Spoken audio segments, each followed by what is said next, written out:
artista. Sa loob, sa labas ng eskwela, ating ibibida lahat ng buwela. Radyo, radyo, radyo, Katipunan. Radyo, radyo, radyo, Katipunan.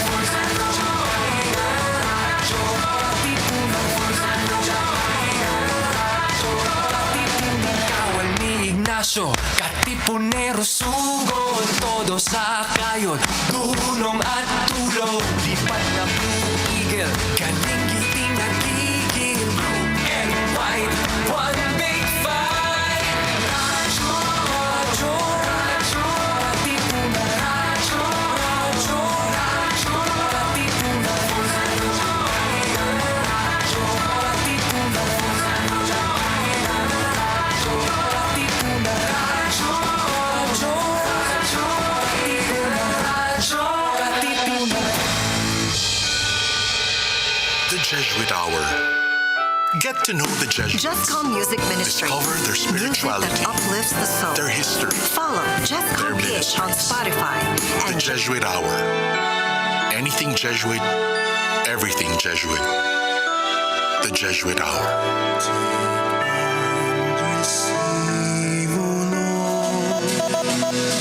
Lead X.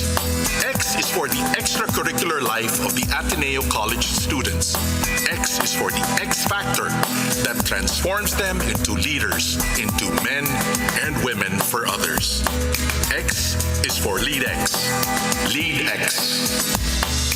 Down from the hill. Welcome to the Rundown, where we take you right into the action with the latest sports news, updates, game previews, breakdown, and analysis in, around, across, and beyond the Ateneo. And now, let's get ready to run down!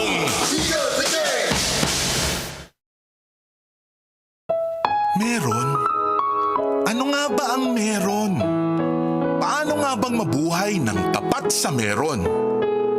Don't you wish you can relive your philo classes? The terror teachers? The terrible oral exams? Or the even terrifying but liberating and life-changing aha moments? Luntagin mo, baby! Here's your chance! Luntagin mo, baby! Kasama ang mga pilosopong sina Jovi Miroy at Ron Capinding. Luntagin mo, baby! Leaping upward, leaping forward. Luntagin mo, baby! Leaping to greater heights, to greater wisdom, to greater magis. Lundag na, Ateneo!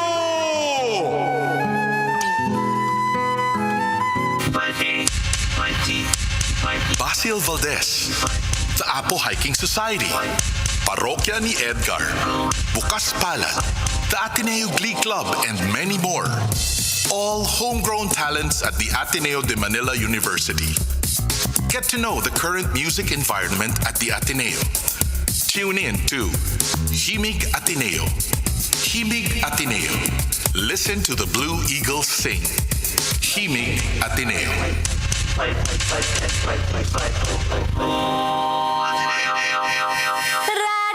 radyo, radyo, radyo, radyo, radyo, radyo, Katipunan. Radyo, Katipunan. Radyo, Katipunan. Radyo, radyo, radyo, Katipunan. Radyo, radyo, radyo, Katipunan. Voice of the Blue Eagle, kami di mapipigil sa pagbabalitang tumpak at tama. Buhay Atenista, sa loob sa labas ng eskwela, ating ibibida lahat ng pera. Radyo, radyo,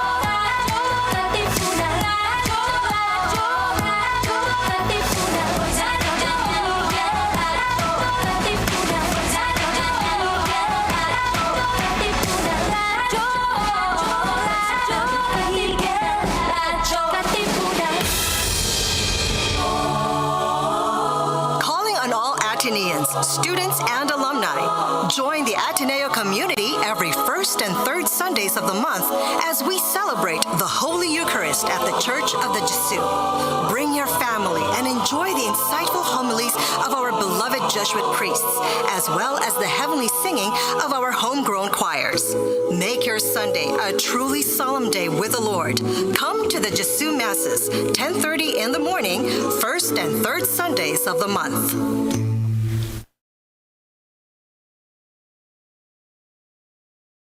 Radyo, radyo, radyo, radyo, radyo, radyo, radyo, Katipunan. Radyo, radyo, radyo, Katipunan. Radyo, radyo, radyo, Katipunan. Radyo, radyo,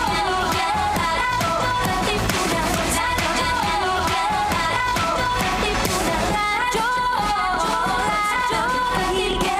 radyo, Katipunan. Atin Yan.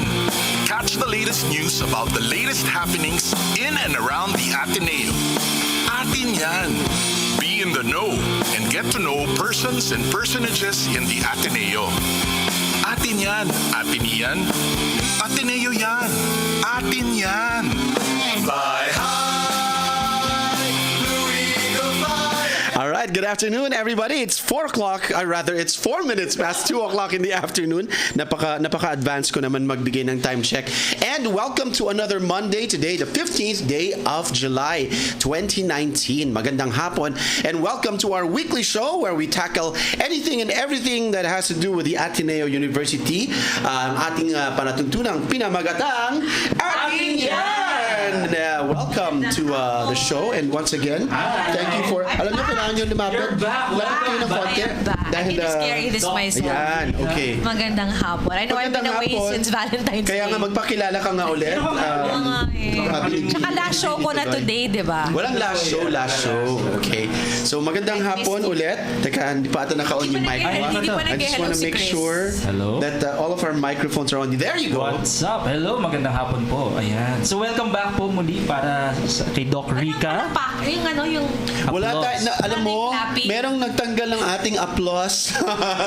Sound effect kaya dapat live applause. Yay! Okay. So, ayan. So, anyway, welcome to the show. Ako po si Cholo Mallilin from the Loyola Schools. Ganun pa rin. Yes. Ako si Rica ng Communications Office. At ng English Department at Fine Arts Department. At ng Fine Arts Department. PE Department lang ang hindi. Alright. And ako naman po si Chris Castillo, also from the Loyola Schools. And welcome to Atin Yan. And kung makikita nyo po, full house kami ngayon. I know. Ayan, kailangan i-adjust namin yung camera. Full house! Yay! Okay.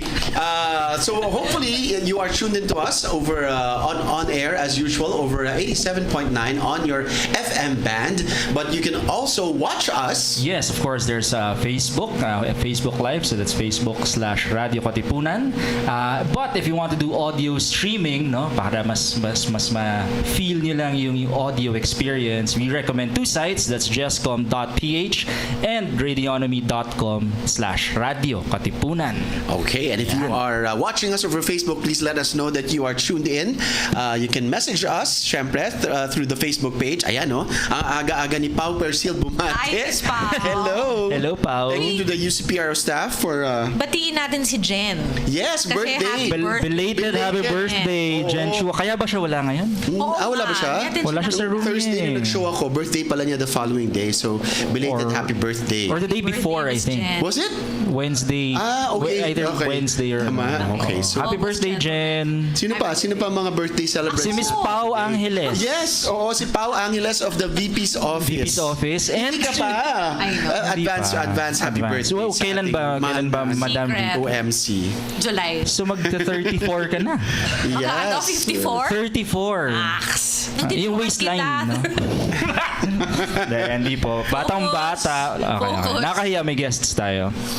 Alright. Ikaw na. Na hindi nila naririnig. Naka-on ba yung monitor, kapatid? Para Teka. marinig nila. Ay, hindi ba? O sige, sorry. Ayan. So they can hear themselves later, no? Napaka-selfish ako lang may monitor na headphones. Oo Ayan. nga. So, yes, today we are going to be discussing something that is very... yes, today. Yes, today. Okay, gusto ko yung movie na yan, na upcoming the yesterday na movie. Okay, but today, marami tayong mga panauhin, but we're actually going to talk about one thing in particular that is, ano ba tawag dito? That is exciting, I guess, about the university and how we partner with various companies and communities to basically for the efforts of nation building. I think That's this right. is something that will make a big impact on our not just our university but of course to the society at large. Maybe to do Pakilala ang tawag muna dito? kaya sila. Sige, to do a proper intro. Ikaw kaya magpakilala. Hindi na. Bigyan mo lang ng konting background.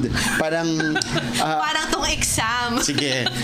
Sa Ateneo, sige, sige, game. Ayan. Alright. So our guest for this afternoon is one of the locals of the Sandbox program, no, the project of Arete, no. So meron tayong ginagamitan ako ng force, Mr. Mallilin. Parang umatras ka ng konti kasi Hi. natatakpan mo si Gabby. Ayan, yun ang importante. Si Gabby, we will just move a little bit to your right. Yan, is that better? Yes. Kita na ba ang ating Yan, guest? alright. Yan, kinoreograph ko lang ng konti. So meron tayong mga incubation, kumbaga, we incubate certain businesses, startups, alright, in Arete. And one of these, and I think they're part of the first batch, no, that started in the Sandbox. Is that right?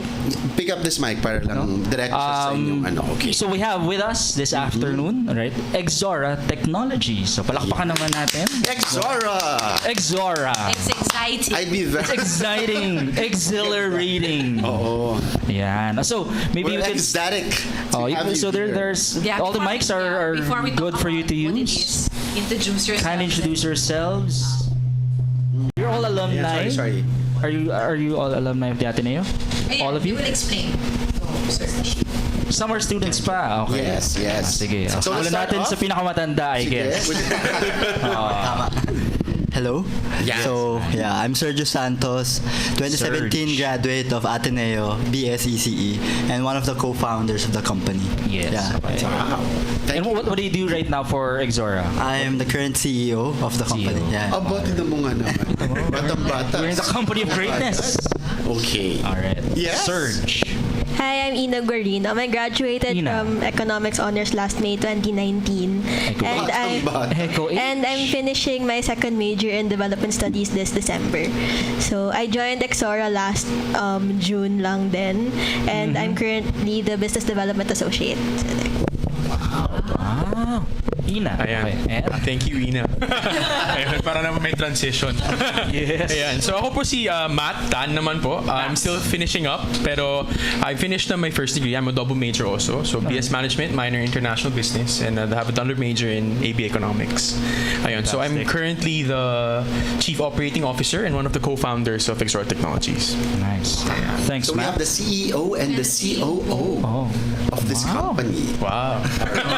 Wow. Nandiyan na yung mga bodyguards nila nasa labas.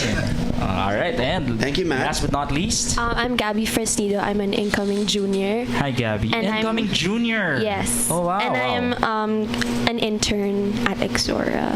And I started last June as well. Yeah, what is it? What's your course? ABCom. ABCom. Oh, major. Alright. Incoming junior. Junior pa lang. So I guess ikaw ang... Sorry. No, they're one. Yeah, One, Oh, is it good? Yes. You were not in our intact classes, no? Neither. Oo, No. kasi mga com classes yung Yes, ginagawa hawak namin. namin. Yeah. Who was your intact homeroom advisor? Investigate pa talaga. I forgot. Sir Yabot. Sir Yabo. But I'd be curious to know what a com student is doing in a company like this. Kasi it seems like this company is very tech-oriented. That's right. And also, ano ba, parang but I'm very proud to see that this company is parang, I guess, run predominantly by Ateneo students. Do you have employees who are non-Ateneans? We have people from university. Yeah, we have people from University of the Philippines as well. And Okay. Lasal. LaSalle, yeah, LaSalle. Ayan. Lasal. Bakit? Joke lang, joke. Joke lang. Go Lasal, go Lasal. asking Gabby. Yes. Oh, well, Curious that's point, actually, diba? how did you find yourself? Being a current student still, how did you find And a yourself? calm nature. Honestly, Working when they were already. interviewing me, I was like, I didn't understand anything. Ayan, hindi ko nakita yung expression ni Gabby, parang taas kilay. Okay. But thankfully, I'm in the business development department. So yeah, I handle the business side. Yeah, not the tech department. Not the tech side. So you help build the business in terms of public relations, I guess, and the image, branding, And client relations. Yeah. All right, Can we add fantastic. something to that? Yes, please, go ahead.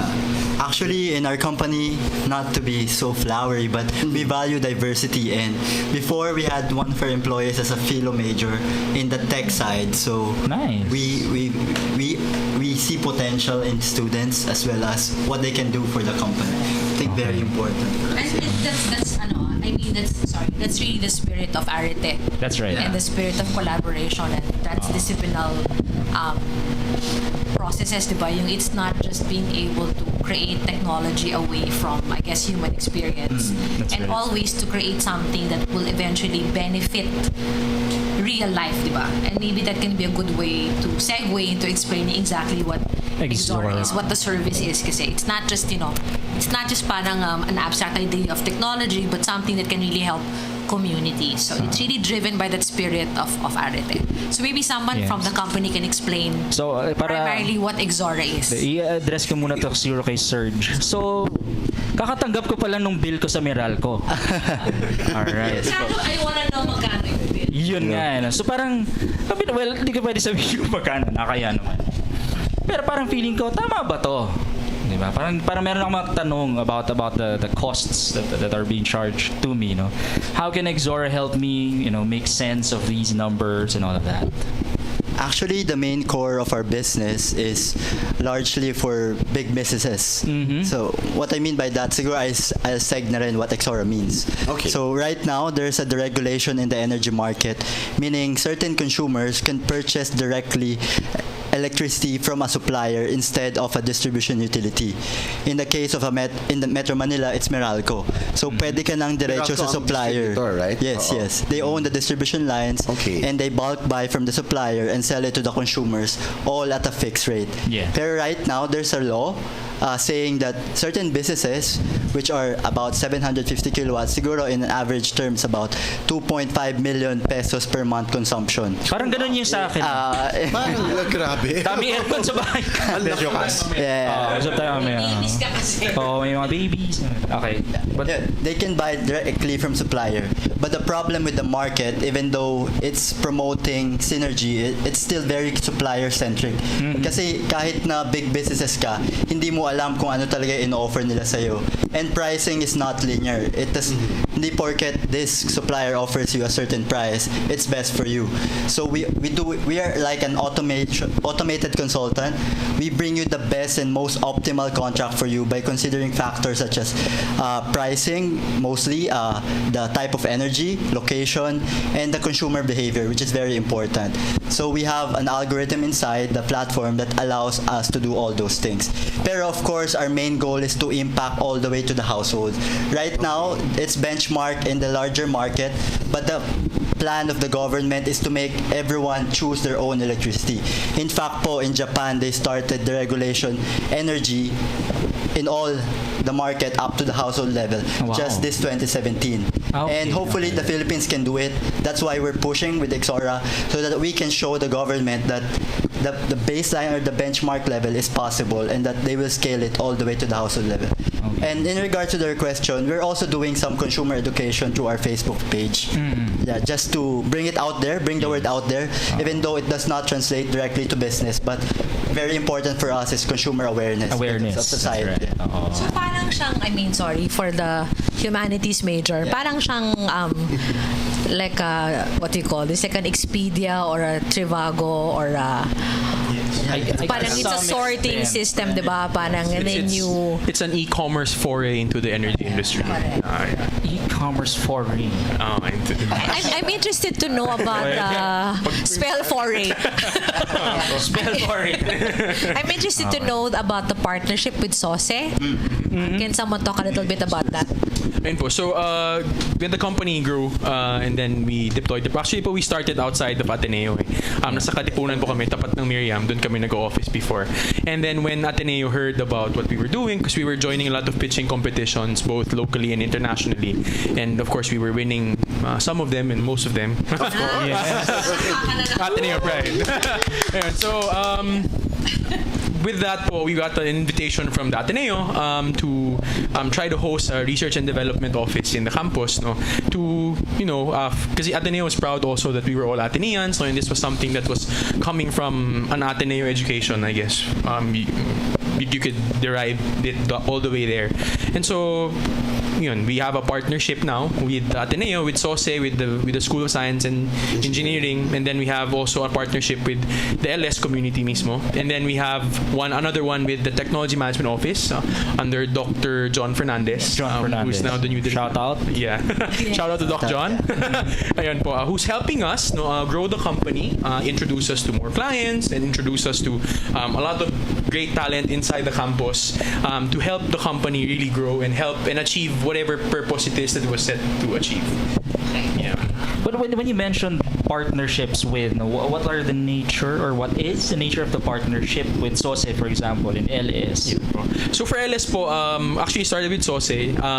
So ang partnership po namin with SOSE is primarily us getting interns from the School of Science and Engineering. Okay. So para po, kasi po currently, as you very, very well know, no, the industry of data analytics and artificial intelligence, no, it's very new, no.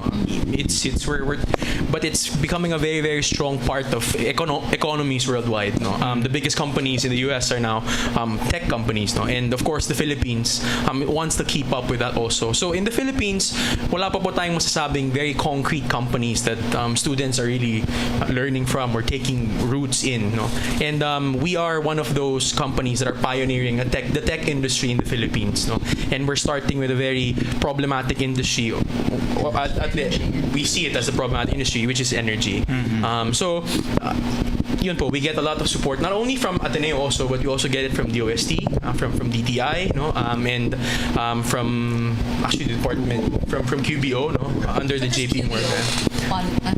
QBO po is an incubation arm under the Department of Trade and Industry and DOST, and so it's funded by JP Morgan. It's culturing the tech community and the tech industry in the Philippines, no, to see and to help the Philippines have the proper variables to be able to have a flowering and a booming industry in tech, which is something that's prevalent in Vietnam currently, and of course in South Korea and other ASEAN counterparts.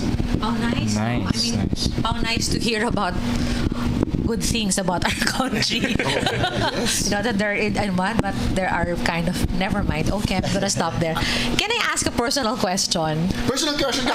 Let's ask about the company first. Actually, ako, in relation to that. Sige. Tanong namin how personal. Let's put a pin on that. Sige, go. I'm actually very curious about how the business process and the business model is like when it comes to the service that you offer, because I really think it can be something really beneficial to, well, I guess to large scale muna sa mga businesses, then as you mentioned, eventually to households. Pero I can imagine a time when you can actually choose which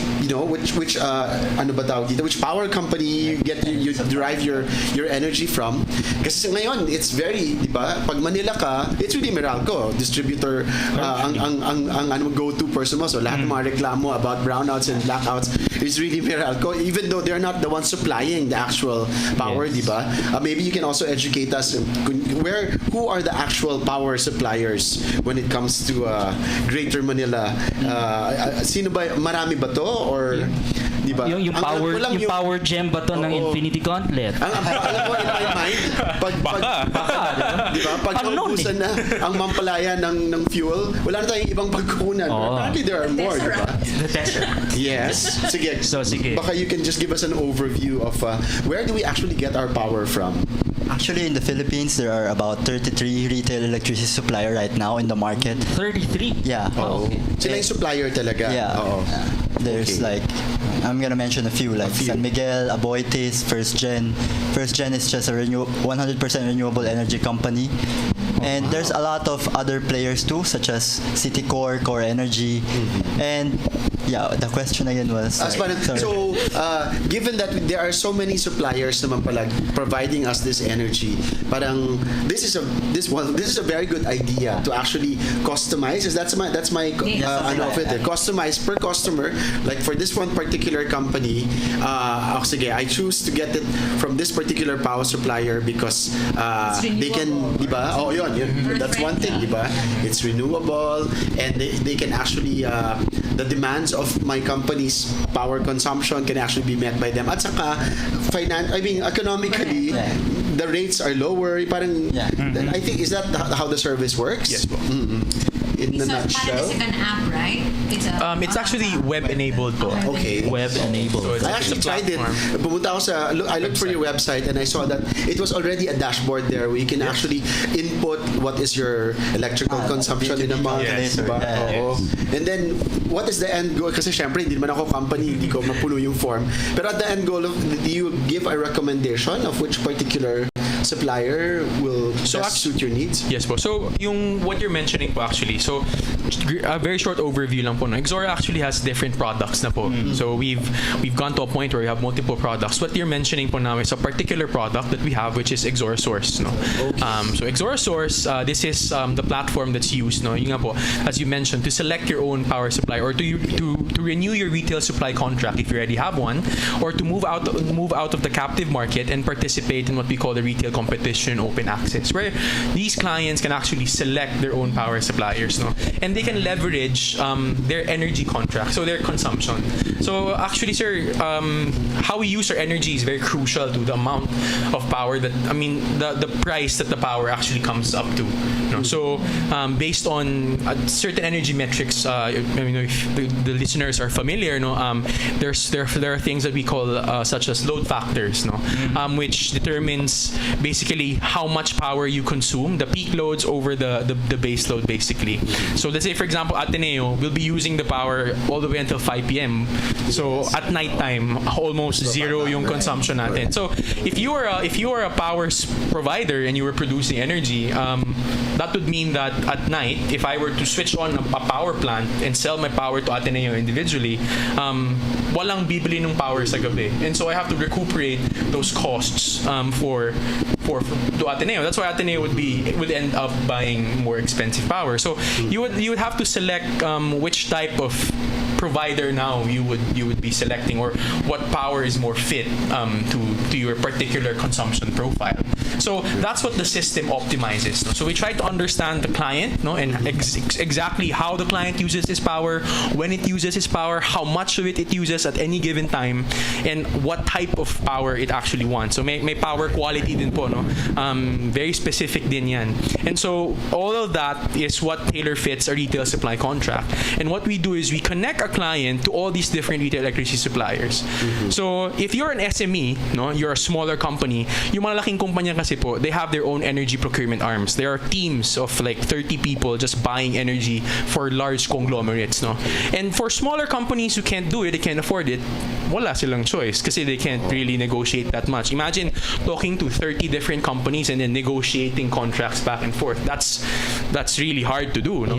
You need a very good legal team, and then they'll be reviewing the contracts, coming back and forth. You need an engineering team to validate and verify. So with our system, we do all that for the client. Okay. So we become their partner, and then we source out the best contract for them.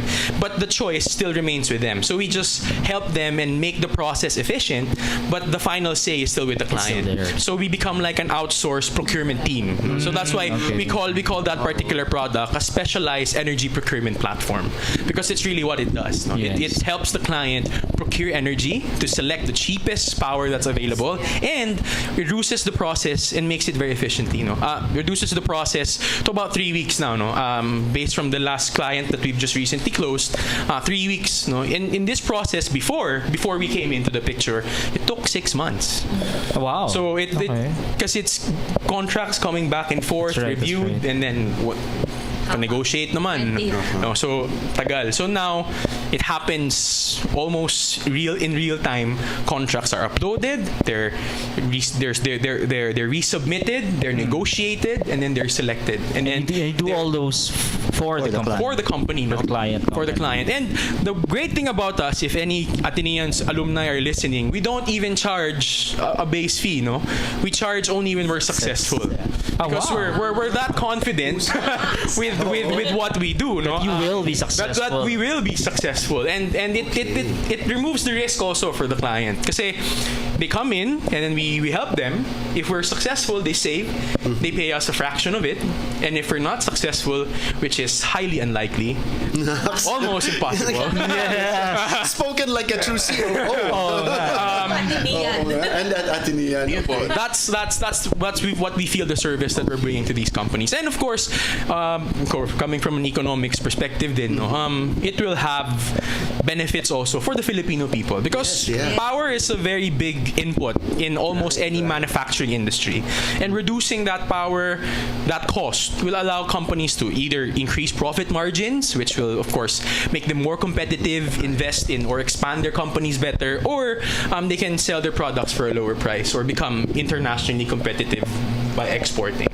So marami po siyang, there are really a lot of benefits, no? So really hoping na, I hope that you've actually started applying your expertise here at home in Ateneo. Like for example, do you know how much the arete runs in terms of electricity bills a month? Pwede ba natin i-divulge to? Baka mamaya. We probably should not. But I can imagine. wala po kami dyan, ha? Lagi kasi nagcha-charge daw din ng Kami po ba yun? Actually po, mini-measure namin yung cost namin. So, kung i-charge naman kami, we'll have proof. Yes. Pero yun, nakakatulong yung ganun. Especially for SMEs. No? They're starting up pa lang. Malulugi na agad. May question from our Facebook here. Ayan, baka you can read it, Rica. This is from Chel. From Shell Kahukom, can you walk us through the process that a typical company goes through when they avail of your service? Oh, actually, This is best fit. hi, Chel. Can we hear also from our lady? Sorry. Lady Ito si Business companion? Development Officer ni Baka ito na yun. Para matest yung internship. Like, walk us down through the process of how a typical company can avail of your service. Go, Ina. Sige. Go Ina. So, Broad strokes. Hi, Chel. wait, Thanks what's the for the question again? Sorry.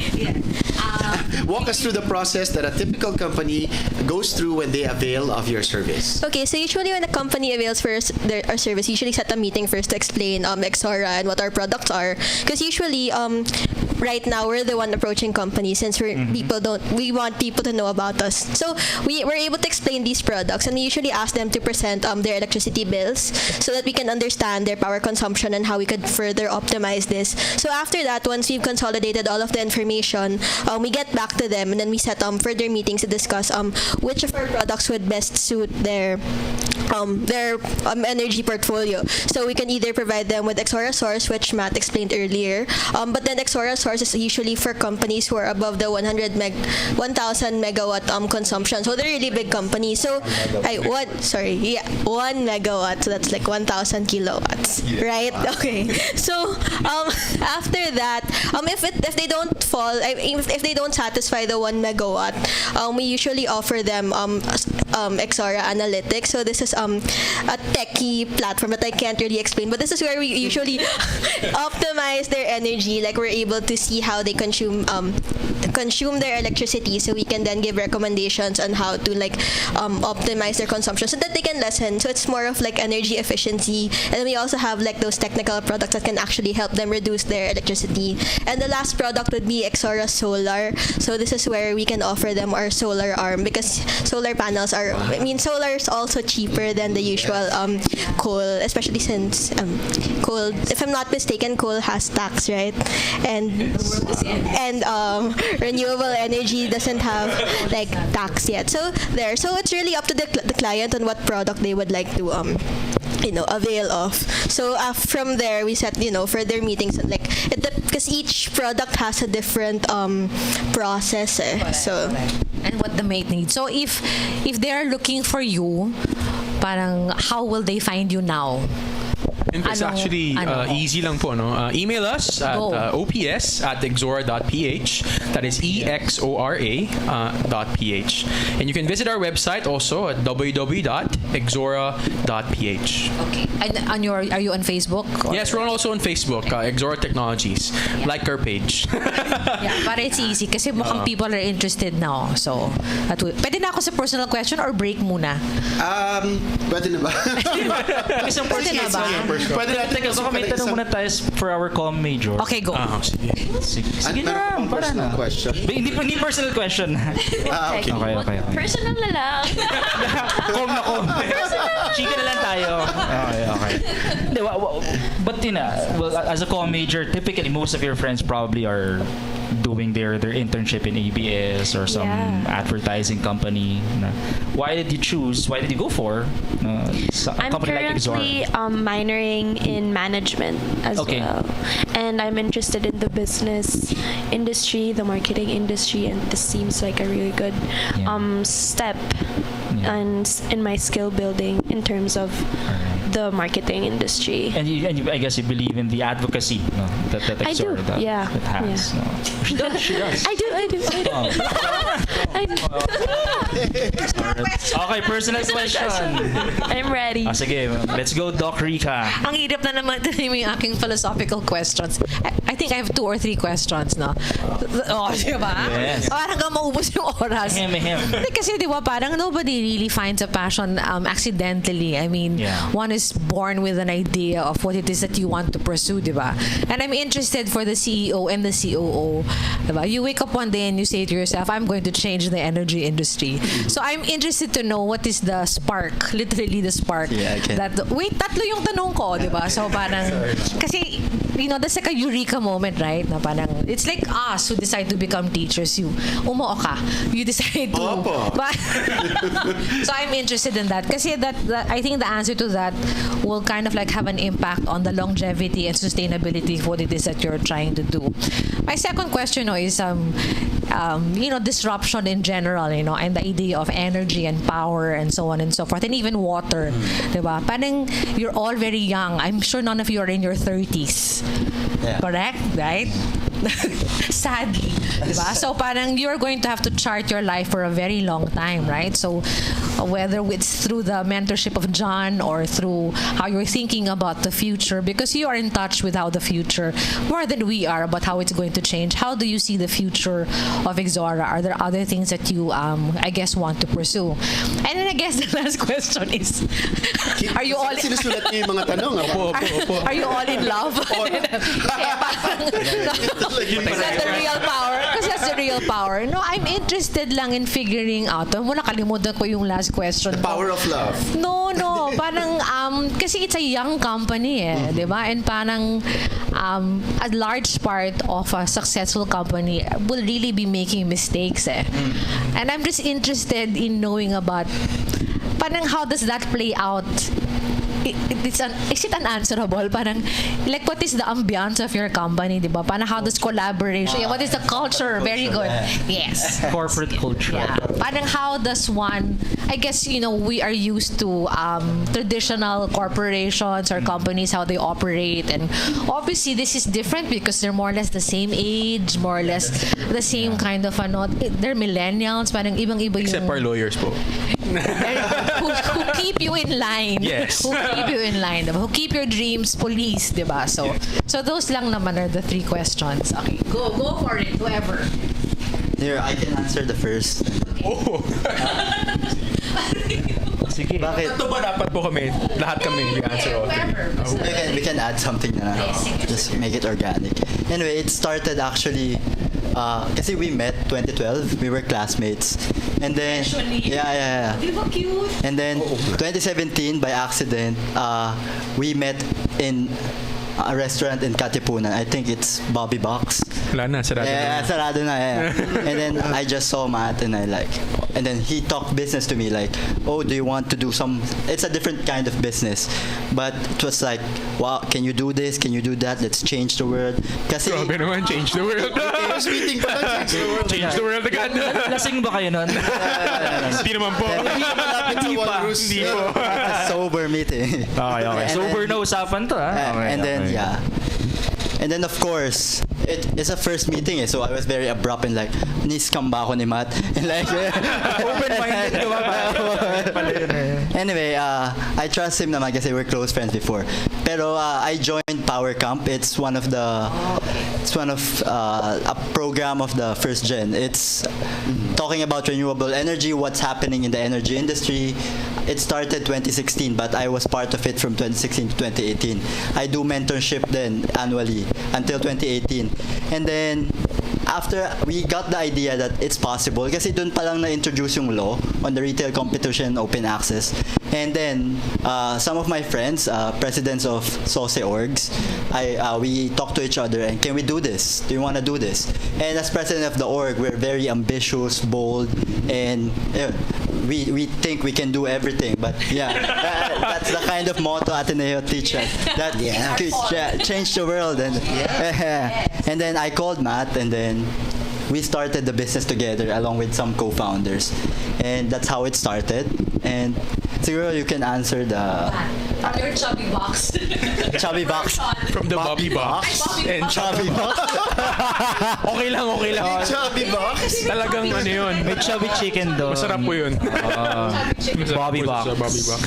For me naman po, similar to Serg. Actually, when I approached him, hindi yun, I was already starting other companies also. So Exora is not my first one. Wow. So yun po yung... Aren't you just 12? Very young. Actually po ako, my journey started when I lowered for 2 years from Ateneo. Ah, yeah? Yeah, Okay. so I served a mission for my church. Wow, okay. So after I served, when I came back, I had things that I had to do. I just felt like it was parang my calling in life. All right. And one of the skills that I really had was, looking at opportunities and identifying which ones would really, I guess you could call it sustainable, no? And which ones could really have good impact with people. So I had a great love for the country and a great love for the people in the country. So when that's why I met Serg, because I was proposing an idea, not the energy industry idea, no, but a different idea that could also have a similar impact to the Philippines, no. So when we met then, doon namin nakita na okay, we have very similar interests, no. And we're very determined now, no. Hindi na kami yung 2012 na freshmen na medyo hindi pa alam kung ano yung gagawin, no. We were now more focused, and then we were driven, which was good, no. So I think in the sustainability wise, a part of it is also us, no? We're really the driving force in the company, no. It's really hard to disrupt an industry. We're young, no. It's against us, to be honest. To be in a very traditional and a very old industry that existed for almost a century, and then coming in and saying okay, this is a better way of doing things, no. It's really hard, no. And it took a toll on all of us, no. Pero as we mentioned from the beginning, no, it's something that roots from something deep also. So it allows us to push and really drive the company forward. And apart from that also, no, we're blessed to be in this particular time where the Philippines is taking moves also, taking an initiative of improving the energy ecosystem that is present in the country. So as Serg just mentioned, no, mayroong deregulation, no, there's the opening of retail competition open and access. Department of Energy is really pushing for all these laws, no, to lower the cost of energy for the Philippines so that will be competitive with other countries. And so apart from that, no, we have global trends of as we know, no, automation is now a trend, no. Data servers are becoming more and more popular, no. The Philippines is driven by BPO industries and knowledge processing industries, no, which contributes to a huge amount of our GDP. And then we also have ngayon, when you go to China, when you go to other countries, no, you see a prevalence of electric vehicles, no, and all these companies that are saying, okay, by this year we'll stop producing diesel combustion and fuel combustion engine. So, and the Philippines, without a vehicle manufacturing arm, we don't have a choice but to buy those vehicles from the other countries. So it's gonna be a problem for the Philippines if we don't change now. No? So what we're doing is not actually, so we're aware. No, we're not just doing and running this business just because we want to. No, we're also aware of the macroeconomic trends that are present and how the ASEAN area is moving and how the trade is going amongst the ASEAN nations, and of course the role that the Philippines plays in this, no, and how the Philippines really and truly needs what we do, no, to be able to move faster, I guess, and pace with the other countries in the ASEAN. No? So actually in the Philippines, no, we're hitting medyo parang two birds actually nga, kasi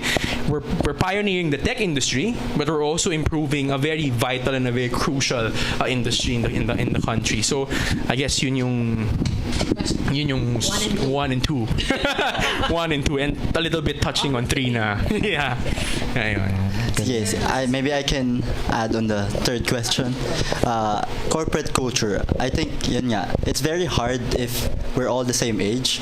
You have to balance, kasi especially if there's new employees coming in with the same age, and if you get from schools like Ateneo, UP, everyone has potential. Yeah. They can add to the decision making of the company. So how do we balance the listening part and the deciding part?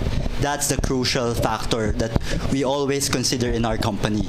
Of course, yung con in listening too much is that it's analysis by paralysis, and you listen too much, and then what do we do now? And at the same time, we can't just pursue with our vision because we know that we can do it, and it's kind of it won't bode well with the culture of the company. So what we do is, I think, first is we set the objective clears for the company on how we move forward, and from then we listen to the employees how they want to do it and how we want to approach it. So we also host some, how do you call it, town hall meetings. Before we had town hall meetings, we will have town hall meetings in the later part. It's a sort of sit-down session. How are we now? What do you want to say? It's very open-ended. We're open for any kind of questions that they might have in hand, including financials, including what's our future, including the business model. But at the same time, transparency has to be limited in terms of balancing, because not everyone has all the variables except us. And we have to understand that giving all the variables to people will lead to more commotion. So we give them the important variables that relevant to their position, onto what they can help the company with.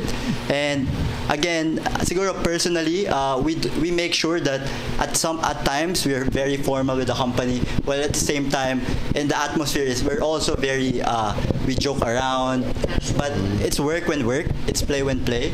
But at the same time, we all have to be clear that if you want to go to this goal, let's all do it. Not very much. We don't want people who join our company for experience. We want people who joins our company for experience and for the future. Wow, very V1 with a vision. For the future talaga. Gusto ko maging boss to si Serg. Meron, I can push this button on your website that says careers. Apply na Kaya alam, may mga alam ako tungkol kay Serg na. Usapan na yan. Pero how many are employees of Exora? Right now, including full-time and the board members, we're about, I think, 24. 24. Yeah. Board member. And the average age talaga of your employees are really people your age? Less than 30. Less than 30? Yeah, we're a very young company naman po. Including the board members. Kasi board members they're like 50 and Ang mga ano na to, 30 mga plus. 30 Yeah. plus. Yung mga lawyers pa namin, they're very well seasoned naman po. Yeah, that's We true. balance it out. Well seasoned. With very well seasoned and experienced Kasi I can imagine lawyers. if you're in front of a big client, like maybe a big company, like not an SME, but you know, a major player in the in industry and in manufacturing, they will all look at you with like eyebrows raised and say, "Do you guys really know what you're, true, you know, yeah. what you're?" I'm pretty sure you get some that's of that, true, you know. We always go to a meeting and like, are you all students? Is this a project? Yeah. Oh, what are you here for? Ano naman ang ano nyo doon?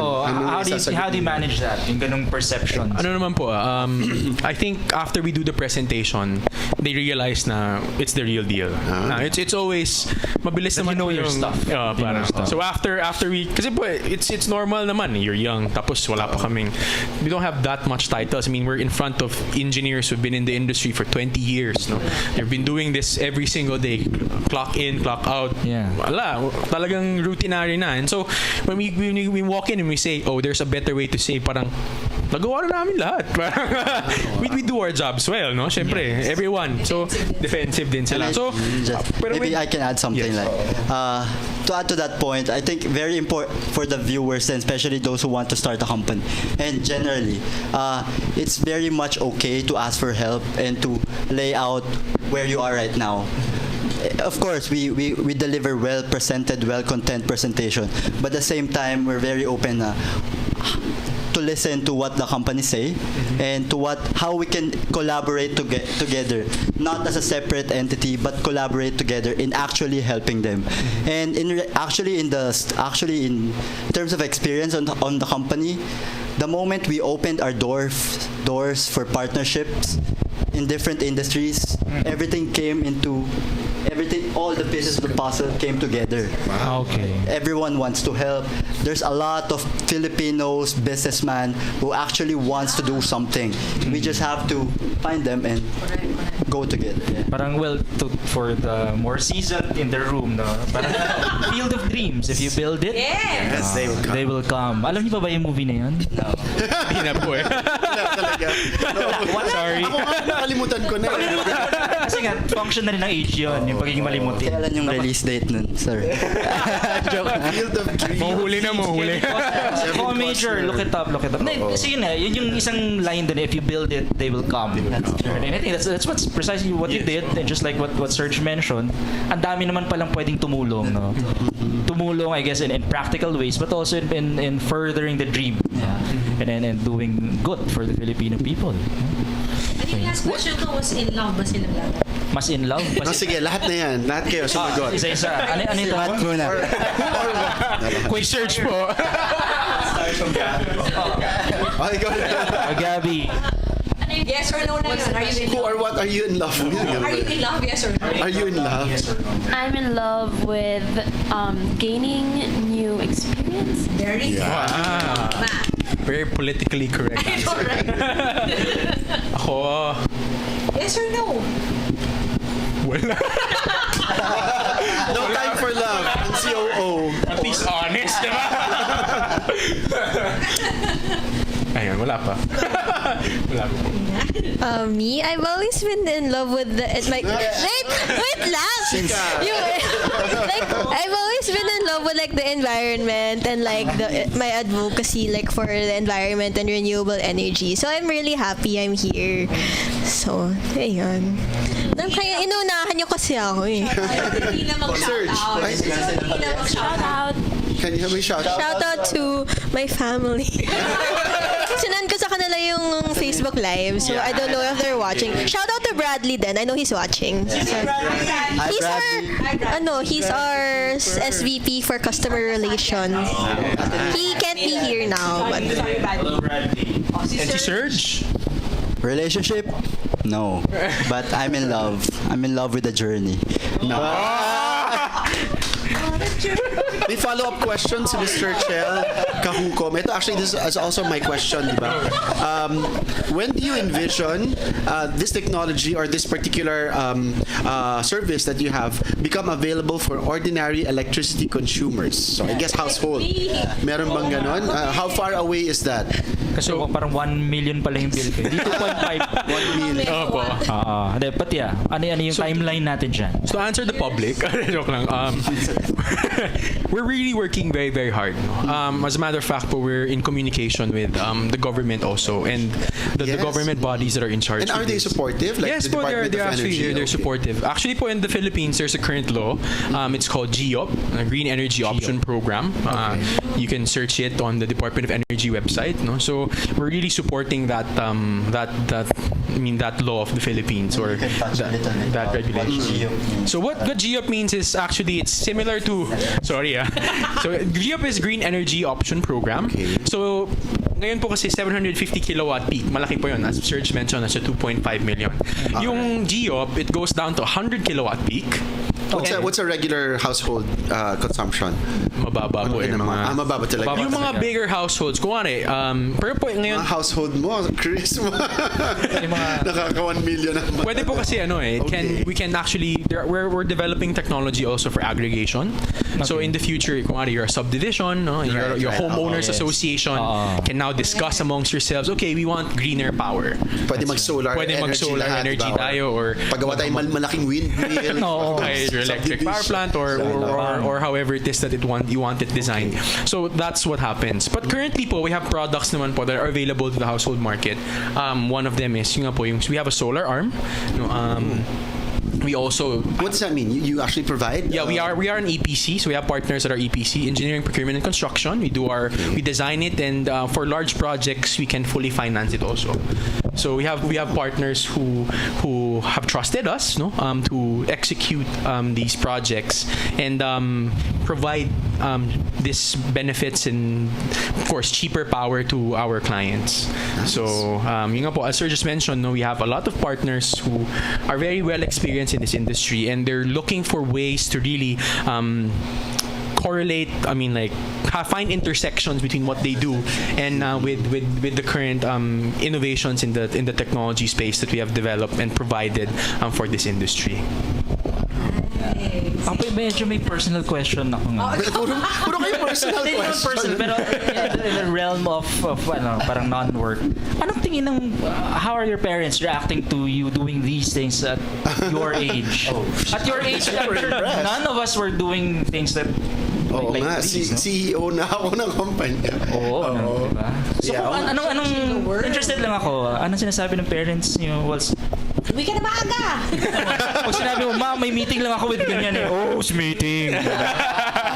Diba? Paano yun? Meeting. Dati kasi yung sinasabi ko, meeting lang talaga siya. Para sa inyo, malamang, it's an actual meeting. Pero yun, how are your parents with this? What are they... Yung parents ko po, when it all began, parang, asan ka? Parang gano'n. Nasa nasa Senate building. So parang it takes a while to adjust, I guess. Pero now po, like all things, I think you get used to it. And you really learn to accept na, they are really, I guess, yung sabi nga ng mom ko sa akin, parang, hindi ko alam kanino nagmana, sa akin o sa tatay mo, pero if you succeed. Sa kanya. So hopefully po, ganun. Okay.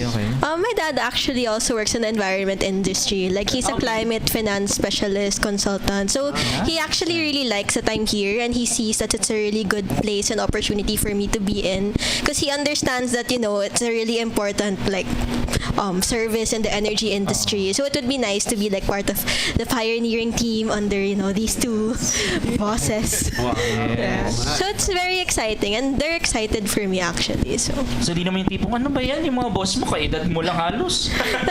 Parang iha. Hindi naman. Kasi parang they understand the growing trend of startups then. Like I think for my younger brothers then I think they see them also working in startups because it gives you more autonomy. Like they were saying na it's better na you work in a startup than in a big company pero taga-file ka lang ng papers. At least here you really have hands-on experience and you're really learning a lot. Like the learning curve's like really fast. So okay, and then lastly, Serg. Okay, so what my parents think. Yeah. I think andun yung balance between conventional you can get a good job, a stable job. Kasi my mom lives in the US, so she wants me to follow her and just get a job here, there, or whatnot. So yeah, yun yung initial reaction, but sabi mo, making them CEO ba din ako dyan pag dating Grabe. It's about where you are and how much impact you can have So I think I can have more impact in the Philippines. Yeah. Malalim na tao po yan si Serg. Last question. I think talagang the core curriculum of the school really impacted you in that sense. Okay, may isang very detailed question. Well, si Chel Kahukom also is saying, Supreme Court has issued a temporary restraining order in 2017 against the RCOA program under EPIRA. How does this affect your service? Baka you can just give us a little context about so wala naman po siyang, so the temporary restraining order, just to give a context po, this is on, before po kasi, the ERC mandated that all these big companies switch out. As in, mandatory siya. You have to leave Meralco and then look for your own suppliers. No? Okay. And then a lot of these big companies they weren't prepared. No? They weren't prepared, and then of course other energy companies kind of took advantage of the situation. Kasi parang, okay, everyone's trying to switch. So parang everyone was trying to price at higher contracts. Everyone was trying to lock them into longer contracts than necessary. And then ang mamahal ng bonds na nakatali sa contract. So some of the clients, like Ateneo, nagkaroon po ng and of course other companies pa, no. They didn't want to be forced into a decision kasi they felt that they were being pushed to a corner where they weren't really comfortable with it, no. And we completely understand. That's why nga po the company is here. But it doesn't restrict companies naman from voluntarily migrating and switching. And that's where we come in now. We make them feel comfortable, no? We assure them that they won't be tricked in the buyout process. Kasi kami, our role is to ensure that you get a better bottom line. And we guarantee with the technology that we have, no, to ensure that the costs that you will be looking at after you join the service and what we provide would be a more competitive and a cheaper rate than what you really had previously. So of course, if you were the client, you'd be more comfortable now moving into the system. And even like our first client, no, Liberty Flour Mills, which we'll actually be having a press con for them, a press lunch with these clients, no, which we have successfully switched. They're already coming from a rest. They've already switched, and they're already enjoying the benefits of the retail supply contract, and they're enjoying cheaper rates. But even then, no, we were still able to, with the help of the system, reduce the costs further. Yeah. So talagang you can really see na there is really room for technology to play into this, no. Energy is very volatile, it's very agile, no. You switch on one light, the entire curve changes, no. And so to be able to understand that very granularly is not a very easy task for a human being, but it's something that's very easily processed by a server, you know. And that's where our technology comes in, and it ensures the client that all these data points are considered, they're properly evaluated, and it's ensured also that the contracts that they sign, no, are sound. Not only are they the cheapest, but they're the fittest, no, for your particular consumption profile.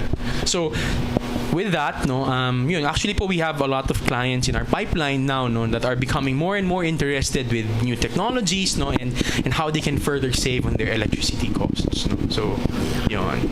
Galing. I think that's a really good summation of really the benefits of dealing with your company, and we're very excited for you because you guys, I think, are doing doing us proud, the school, and we're also excited about the future of your company, and hopefully when it comes the time that your services are already available to households and stuff like that, we can guest you again, and then, make when it. You're in your 30s already. When you're in your 30s already. Wag naman po. Congratulations. Kailangan talaga ma-congratulate.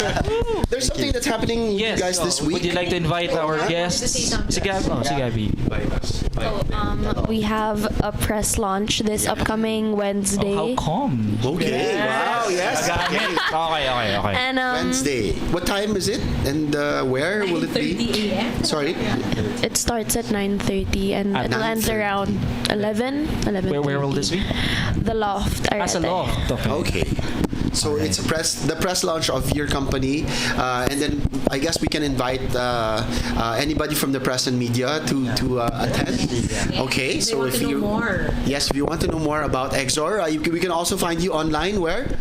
Exora.ph, so www.exora.ph, and you can email us at ops@exora.ph. Ayan. Maybe some final few words, Serg, baka may gusto ka pa idagdag. So of course we're all looking forward to is this like the official launch? The official launch to the public? Itong press launch ninyo? Okay, so this Wednesday, 9:30 at the Loft of the Arete. Busy ba tayo niya? Pwede ba kayo pumunta? Sure. Invited tayo. Invited tayo niya. We'll send you invitations po. Alright. Maybe some last few greetings from Greetings, Yes. bate. Hello to mom. Hello to your love Okay, go ahead, please. person. To the environment. The environment. Maybe for any big businesses out there or for any people who knows big businesses, you can email us or talk to us. We'll work together and find a way to save you energy. Thank you very much. And save the planet. Talagang change the world. Galing. Yes, Ina. Kahit personal body Nagulat tayo ni Sir Cholo. whomever. Hi to my family, to my friends. Love na love niya. Yes. I love my family and friends. Wala.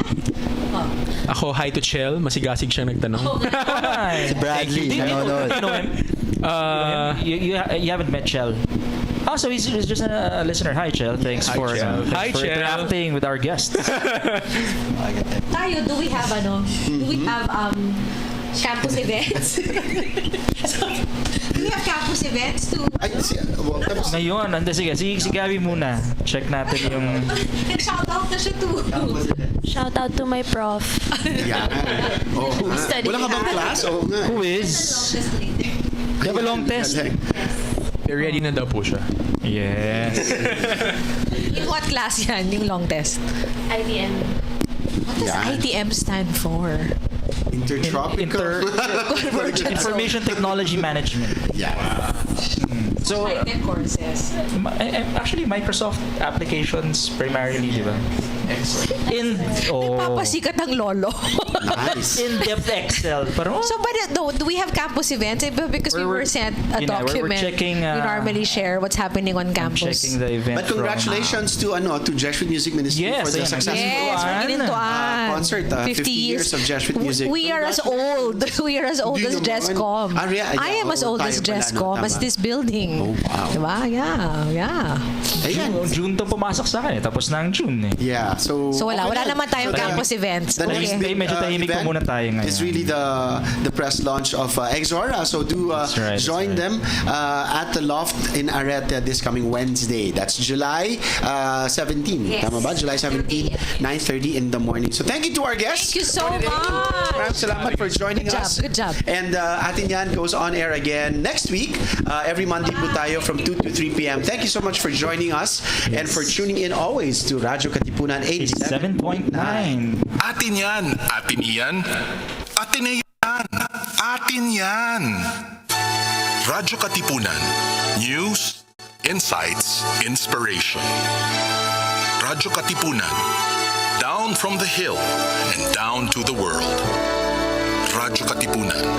The voice of the Blue